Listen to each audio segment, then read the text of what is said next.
You cannot take viewers to the bank. Connection means we're really doing something together, and that is worth more.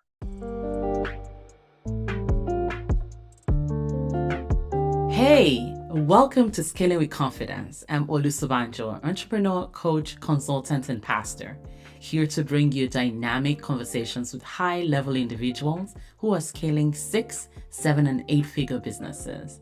We believe that every entrepreneur has a unique story and purpose that can inspire others and positively impact the world. And if you are an entrepreneur who's ready to share your journey and insight, visit scalingwithconfidence.com/guest to apply to be a guest on the show. So let's go. It's really great to have you here, Karin. Thank you so much for doing this. Oh my gosh, thank you so much for inviting me. I am so honored to be here. Why don't you just tell us a little bit more about you and what you do? So the first thing probably is to say my name is Karin, and most people my entire life have said it or spelled it wrong. So it's Karin. And I run an agency that helps good people get great results. So the really cool thing is that I can dive into any number of areas: emails, social media, blog posts, or sort of like under the hood of the website, what's not working. And with little tweaks or small steps, we can make great, profound changes. So I focus a lot on helping people get results and whatever it is that they need in order to get them. That's beautiful. That's beautiful. I love that. I mean, there's always something that is not working in this social media world, right? So it's really great to have someone to come to when you have issues. And not only that, most of my clients have many things working well.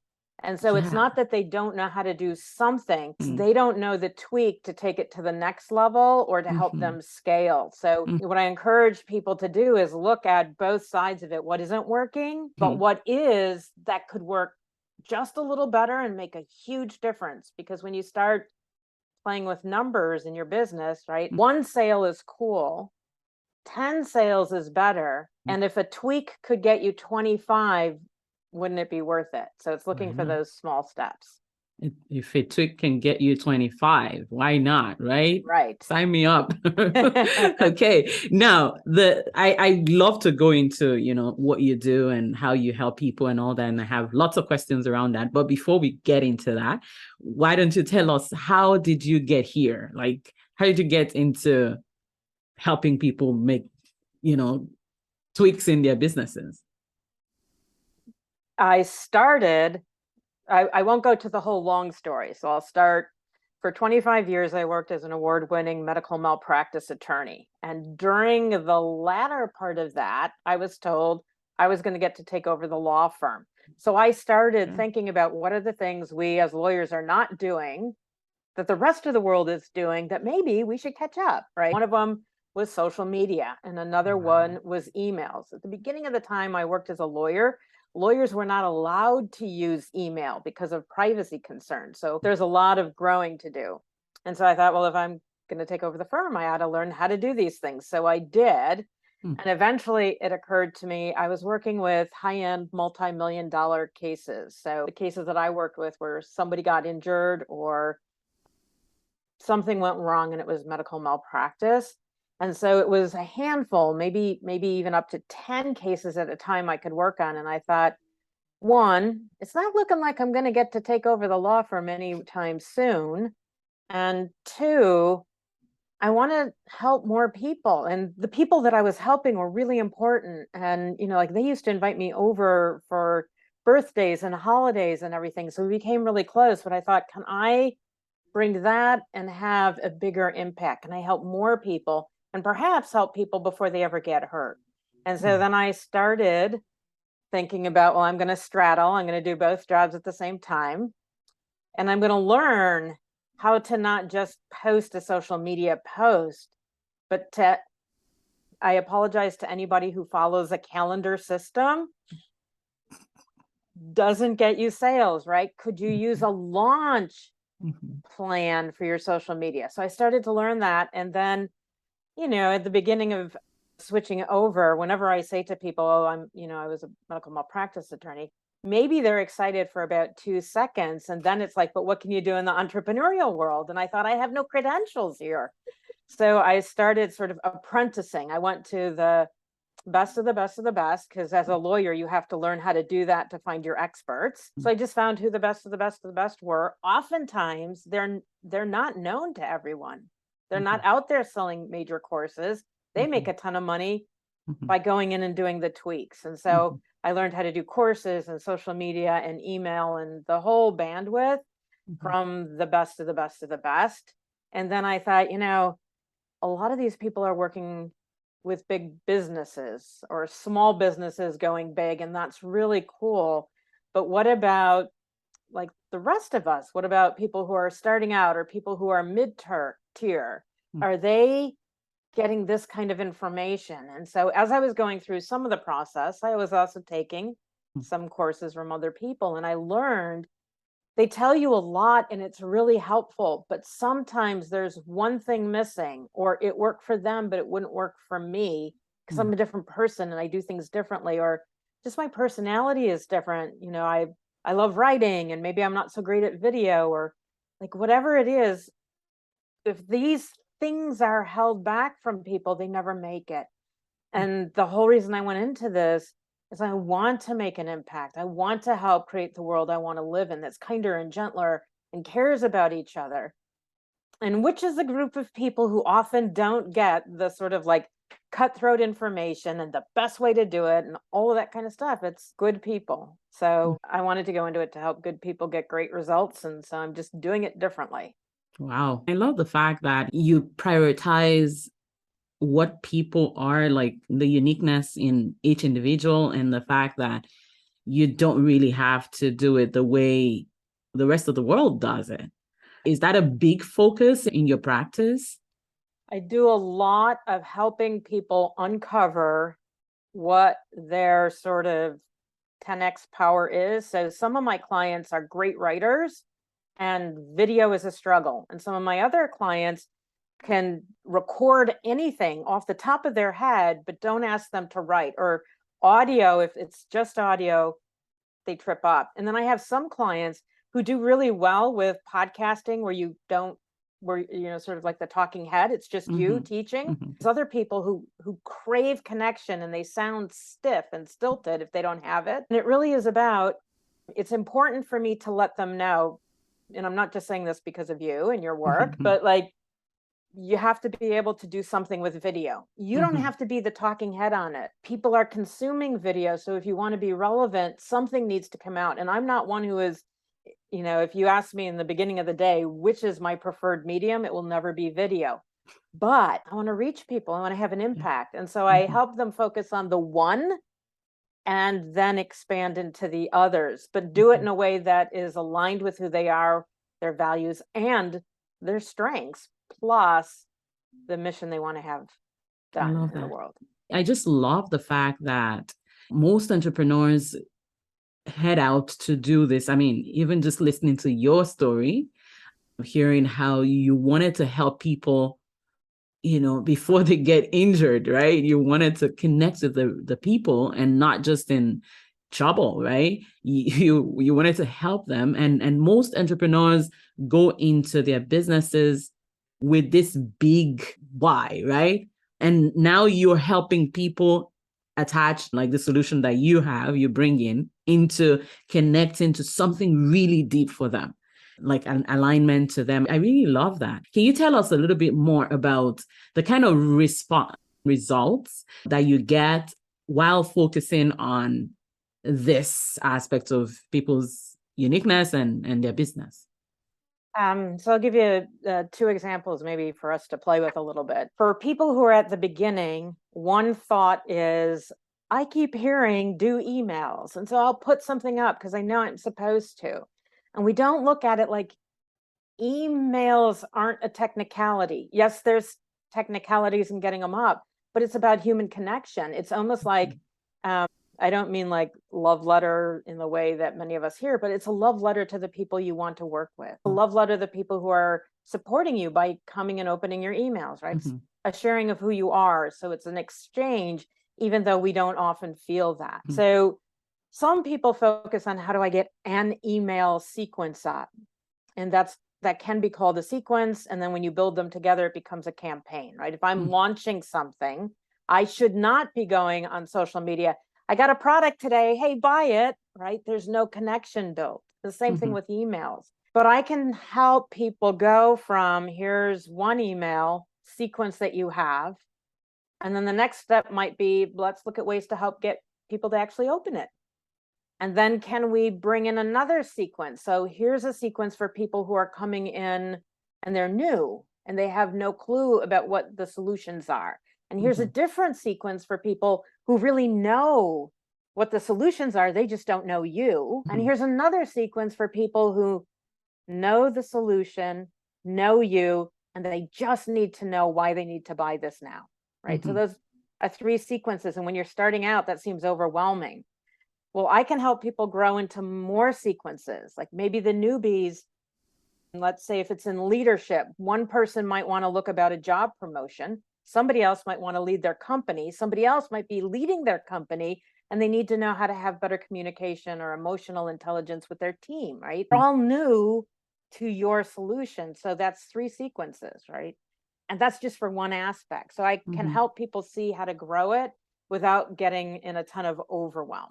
In addition to that, I have had a client where they were looking to attract new people to their business. They were having an event. And, most people struggle. Can I get 100 people on my email list? Or if I'm doing organic, can I get 10? Right. And if ads are like a whole nother animal, and I have a process and a technique, it's not cheap, but a process and technique where within 45 days, I got over 76,000 leads that were highly qualified leads for a client. So when you look at that, right, in the beginning, most people are like, oh my gosh, I would love to have that many leads. And then but you need to be able to do something with them. Yeah. And it's not just blast out a bunch of emails, right? So then I can help them show what to do, how to do it, and in a measured way so that it doesn't end up costing them out, their entire house, right? So that's I one love that. thing.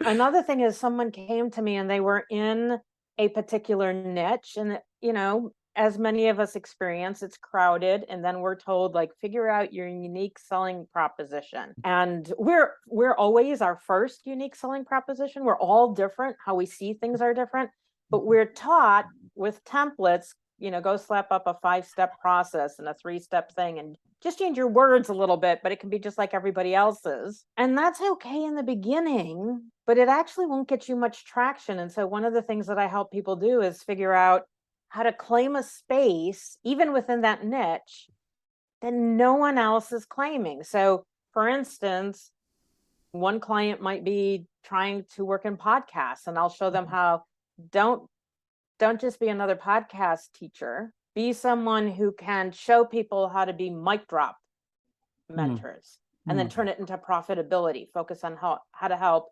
podcasters get profitable. Or somebody else might be in like the relationship niche and they want to show people how to attract the perfect spouse.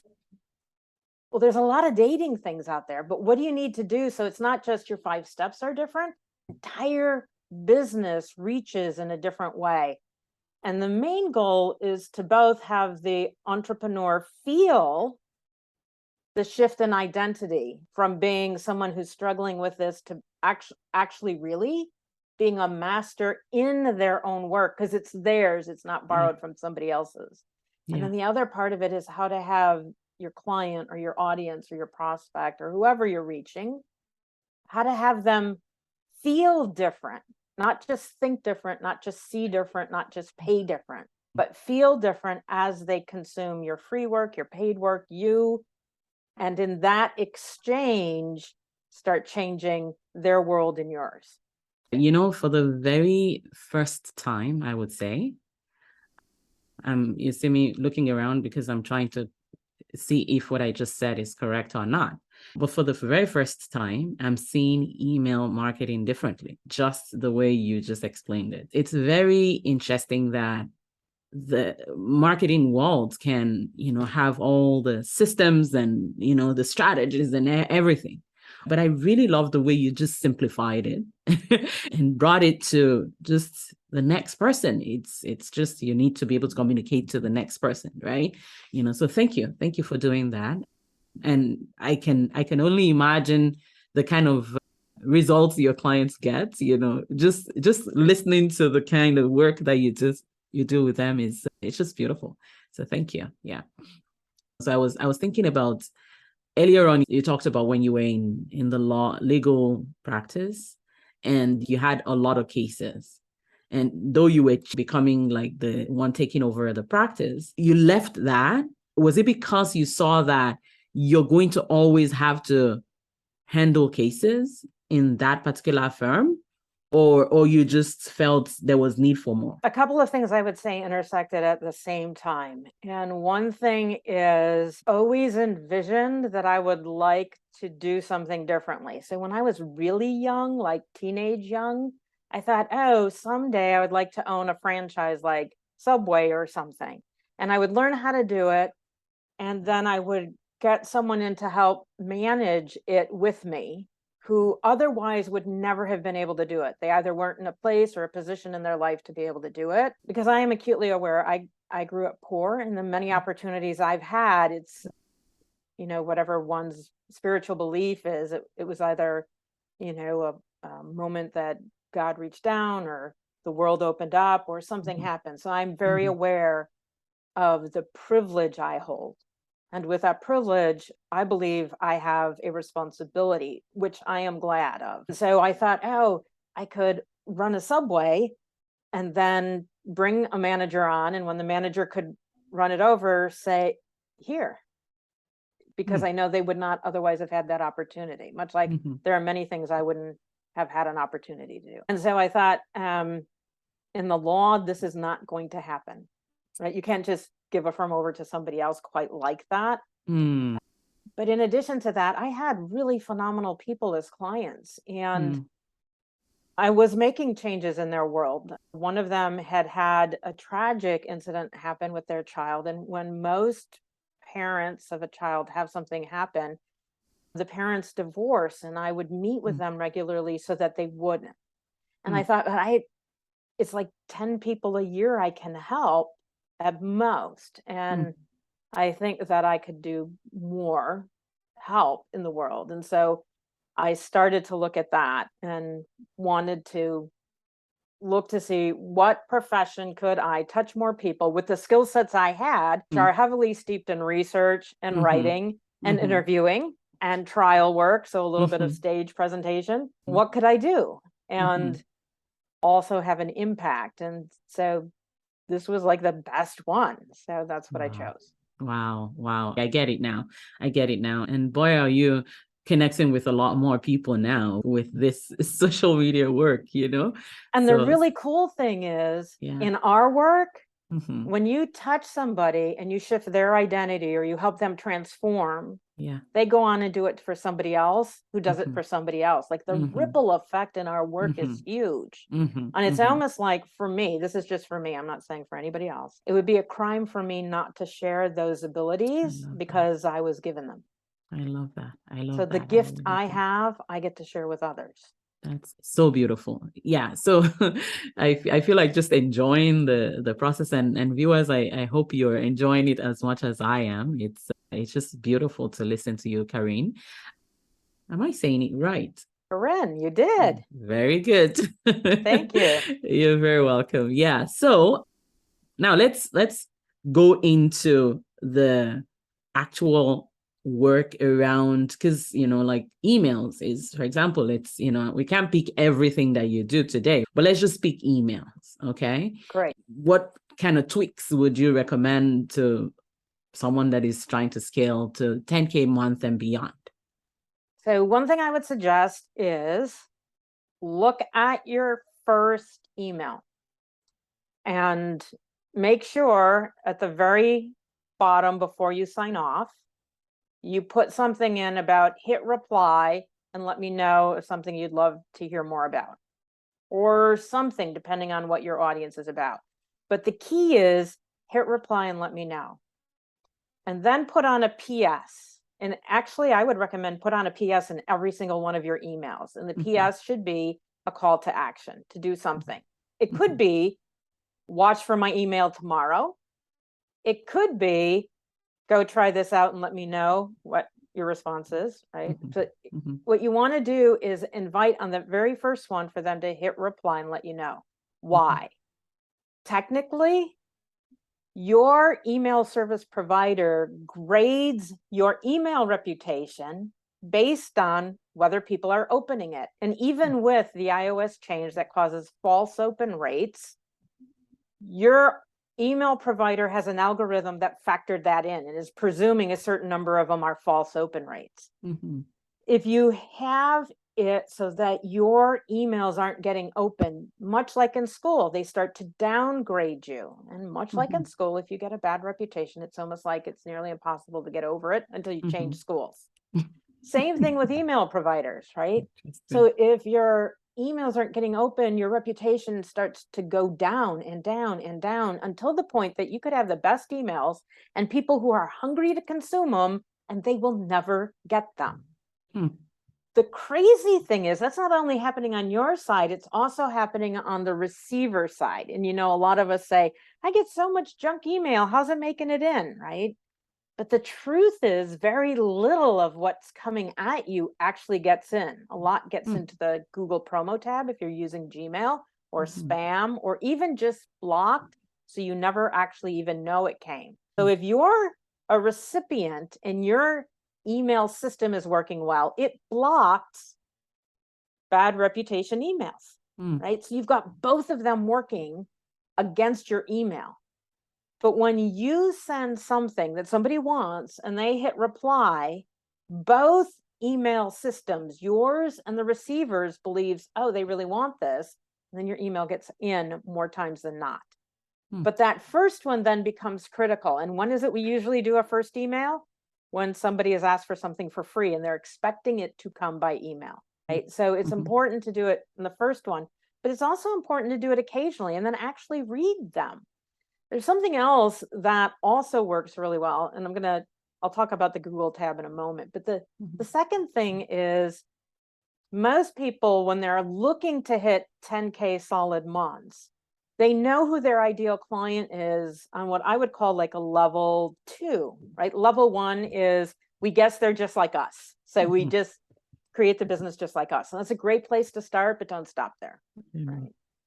Then level 2 is like, I know something about them. I know they're women and they're in around this age, or I know they're people who have struggled with this problem, but we don't.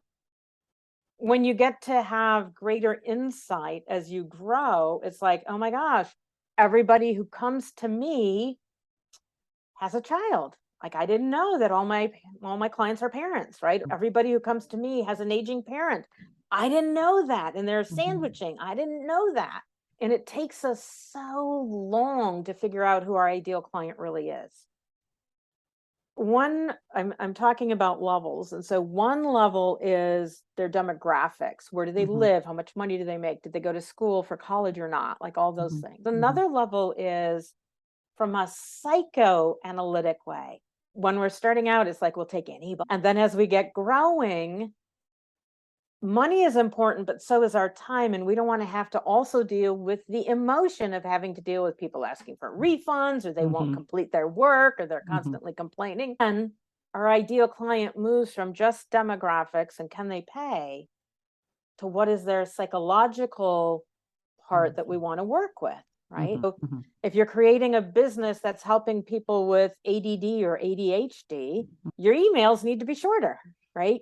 You're making the relationship fit them, not just you, to build that connection and create that love exchange. But in addition to that, hey, newsflash, if you've got people opening your emails and they're willing to hit reply, they're really engaged. Ask them a little bit about themselves. Invite them to tell you what they like, what they don't like, where they're going, what they want. Not only do both of these techniques position you as somebody who really cares, especially if you open those emails and respond back, not the same day, but soon, you also can learn a whole lot about what we call zero party data, right? Information about who your audience is directly from them. Mm. And so instead of doing like, oh my gosh, I didn't realize I had parents and I've been writing all of these emails and putting up all these social media posts, and oh my gosh, losing hundreds of dollars on ads targeting the wrong audience. Mm. You have the information available to you. Just ask Mm. in a connection building, not a transactional way. So don't do the, I want to build the next product and I was wondering what you wanted. No, that's about me in a transaction. Mm. How about I want to serve you better? What do you need? What would help? I love that. I want to serve you better. What do you need? What would help? I really love that. And I'm definitely going to use that line. Now, this for me, as I'm listening to this, it's feeling like a masterclass. Okay. Because my brain is going, okay. And I'm writing down notes. Now, I wanted to ask about, first of all, let me say, I wonder what working with you is going to look like if this is a masterclass. But you're making it really simple. So thank you. Now, do you want to tell us a little bit about what you mentioned something there about false open rates with iOS? Can you say something a little bit about that? Sure. Apple came out with the next level of its privacy.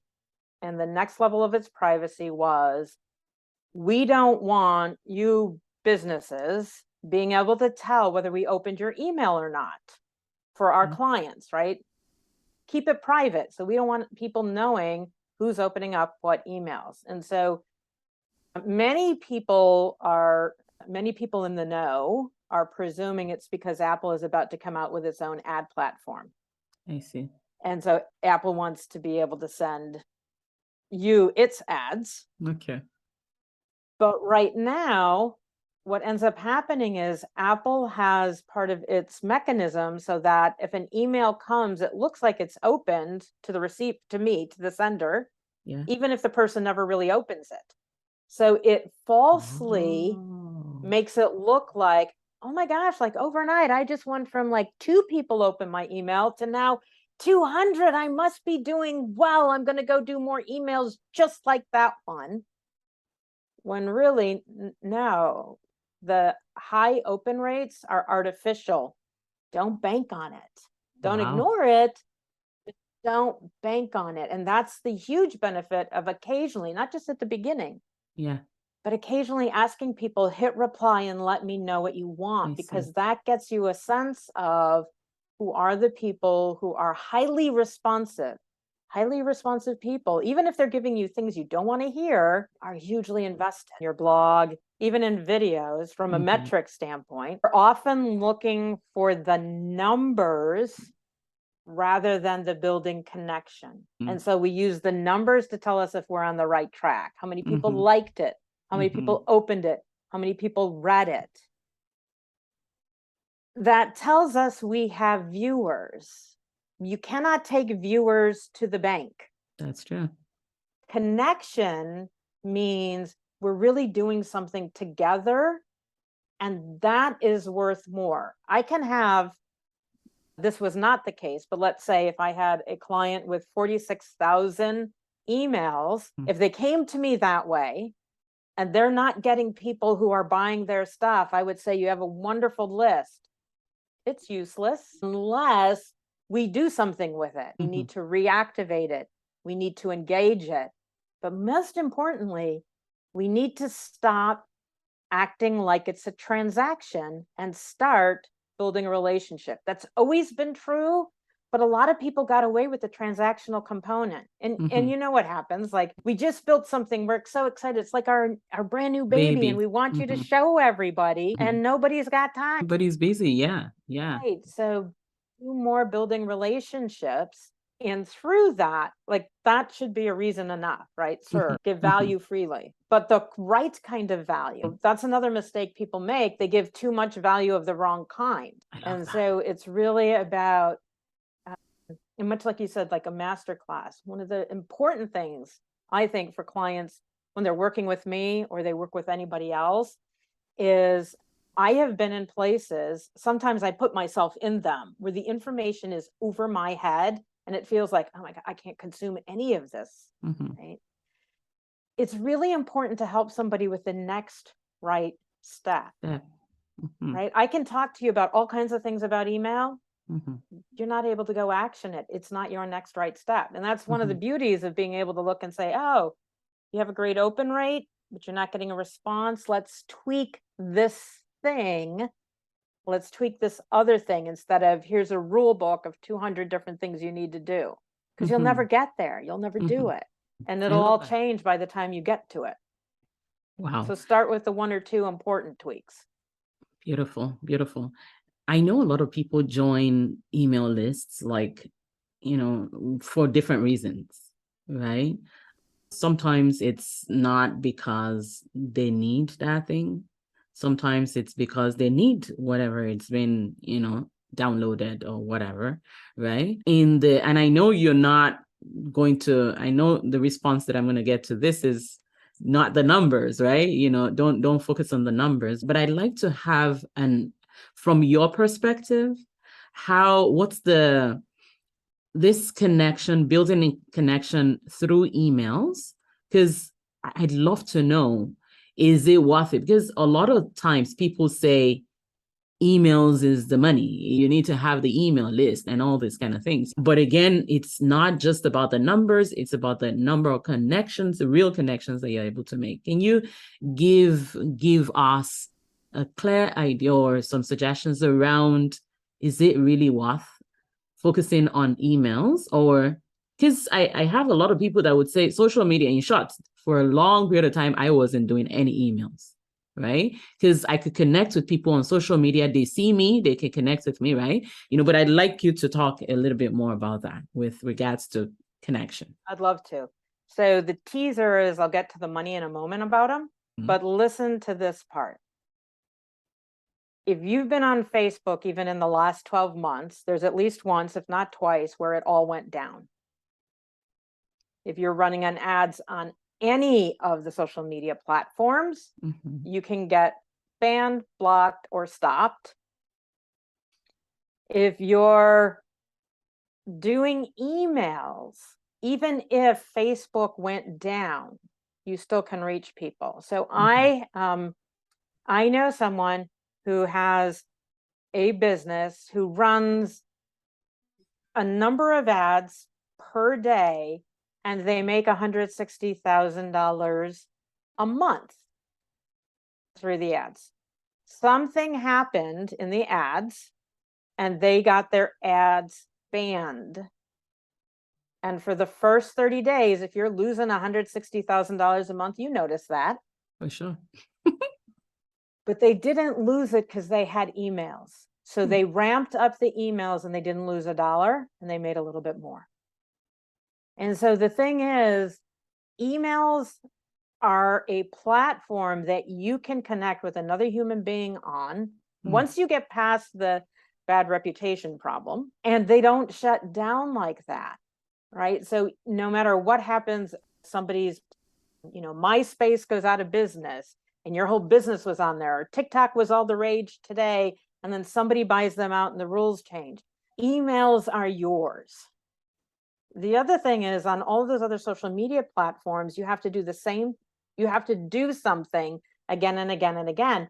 And it is hard in the beginning to create a campaign or a sequence. But once you've created it, everyone who is like the people you created it for can get the same one. So what you're looking at is probably about $1 per person for every 1,000 that you get per month, if you're doing it well, right? If you have programs that are over $47 and you're doing a really great job of connecting, you can sell through your emails. And so they start to be something that generates money. And I don't know if your guests have heard, but in many places they say for real wealth building, not just getting rich, wealth building, you Mhm. want 7 streams of income. Well, Mhm. when you look at your business like it, you don't want 7 streams all at once. You can't handle it, but you want to start adding streams. And emails are one of the most core foundational streams you should be adding. Even if you can't write, what you can do is do a video or an audio, record what you're saying, and then there are so many inexpensive transcription services. Have it transcribed so it can go out in email. Don't start your list and put a bunch of videos in it, a bunch of pictures in it, or a bunch of links in it, because that is one of the huge flags that it's promotional content and it'll get it sent to Google promo or spam or not even get in. So in the very beginning of each sequence, don't do that. Mm. But add it in as appropriate once you have people who are actually engaging with you. Beautiful. Thank you. Thank you for saying that. As a matter of fact, I have been shut. My social media has been shut down before. Not shut down, but like I went on in Facebook jail, right? And this actually this was when I switched from just social media to emails, right? I actually had planned a challenge, a big launch. And the first day of my launch, I couldn't go live. I couldn't do anything, And this morning, I got a message from one of my clients. Her Instagram has just disappeared. Like it's just not there, So what Karin is talking about is extremely important. It's just, when we look at the aspect of the results that you can get and the hurdles actually that you face making it work, it can be discouraging. It can be discouraging. Yeah. The other thing is each of the platforms, like we sort of know they have different rules, but we kind of, when we're starting out and when we're heading to 10K a month, we don't know all the different rules. The really cool thing in email is I can say to you, listen to this, right? I should stay away from some words that could get it blocked, like money, free, get rich quick, like those kinds of things your email will get blacklisted for, right? But I can say the word you. I can direct it to your name. On Facebook, if you run an ad that says you in it, you will eventually get banned because Facebook doesn't want the pressure coming saying you need to do this, you should do that. Other thing is like in there's a concept in ads and in sales and in emails sometimes about when you understand what a problem is, agitated, the person becomes aware of it. If you think about what is the purpose of Facebook, its business is about having people come there in droves to feel good so they will come again. So if your ad makes people feel bad, guess what? Eventually it'll get banned. If your ad is poking at a problem, guess what? You will get banned. But in emails, if you want to have a really frank conversation, like truly, if people don't change the way they're doing marketing in 2023, we hear this every year, but after COVID, there's a lot more truth to it. Yeah. If people don't change it, especially if there is a recession that visits us, things will be harder. Change now. Yeah. Because for those who can, things are going to be so that you can help more people come January rather than be scrambling. You can say that in an email in a way that you cannot say it on Facebook. And there's a lot of truth in it. So you can talk about different things in different ways on different platforms. Just know which one you're on and what you're allowed to do. Beautiful. Thank you. Thank you for saying that.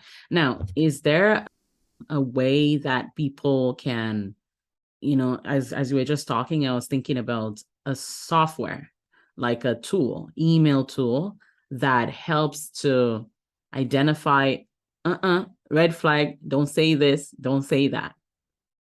Every year there is a posting of the words you're not supposed to say, and they're usually more than 100. But pretty much think about like overnight success in any realm, overnight weight loss, overnight make money, overnight get rid of your pain. Those things trip the trigger. Free often trips the trigger. That's why you might be getting emails that have F period R in capital letters, EE, right? Or people come up with freemium or freezing or something that sounds like free but isn't quite it, right? Those are ways to get flagged, but there's a list that comes out every year. Most of the tools don't talk about what is or isn't allowed. Okay. That's very good to know. It's really good to know that there's something there that you can educate yourself and obviously get help as well, and yeah, so I really love that. I want to continue the conversation, but I'm looking at the time and I'm like, oh no, but I know you have a gift, okay, for my audience. Why don't you tell us a little bit more about that? So I've got a Facebook group that I'm going to invite people into. So you're welcome to come in. No, it'll take a couple of days to get it approved. And I'm going to put in there some checklists for you, not just one, but a bunch of them. So it'll be a Facebook group with units like the guides. So if you're interested in email, there'd be a checklist there. If you're interested in a sales page, there'll be a checklist there so that you can go with what is your next right step. So the Facebook group is facebook.com/groups, because all groups are in that way, right? Facebook.com/groups. And then the rest of it is high ticket and high value. That's the name of the group. Or you can look for me. It's on my personal profile if you want to find it that way. Very good. Thank you so much, Karin. I know, we're going, first of all, for viewers, we're going to put a link to this so you can easily just go over there. And one last thing, I always want to know if there's just one last thing that you'd like to just look in the eye of our viewers and tell them, what would that be? I went into this work in order to further a ripple effect, and every single one of you has a ripple effect to further. We can't further that as expansively as is humanly possible unless we have cash flow coming in. The best way to offer services for free is to be financially set yourself. And so going to the 10K mark and even beyond is hugely important, not only for you and the impact it can have on you, but the ripple effect that you can have. So every time you start to debate whether it's worth it or something's not working right, or often it happens for most people with tech, the tech didn't work, the sound didn't work, something didn't work, and you feel like giving up, remember not only your why, like we talked about earlier, but check in with your why not. Why not give it up? Why not let go of it? What is it about you, what you do, and the mess that was part of your life that now is your message, as many people say, that can totally change the life of somebody else? Because when you can see the transformation you can provide, that can become your why not. And the transformation might be for your clients, but it also might be for a family member that you can help in a different way, or an education you can provide for somebody that they couldn't have gotten in that way without you. Or perhaps it gives you the freedom that you're looking for, to not have to answer to a boss or show up when you don't really want to. Whatever your why not is, lock in on it, because we change the world one person at a time while we are really solidified with why not to give up every time something goes wrong. That's what I would say. Wow. That was fiery. Thank you so much, Karin. I really love that. I am so glad that I asked you that last one, because I could sense your own why not even in that. Thank you so much for doing this. Yeah, thank you so much for inviting me. This is fun. Oh, thank you. I'm really glad. Thank you so much for listening to Scaling with Confidence. If you're an entrepreneur that would like to be celebrated for your success and be on this show, please visit scalingwithconfidence.com/guest.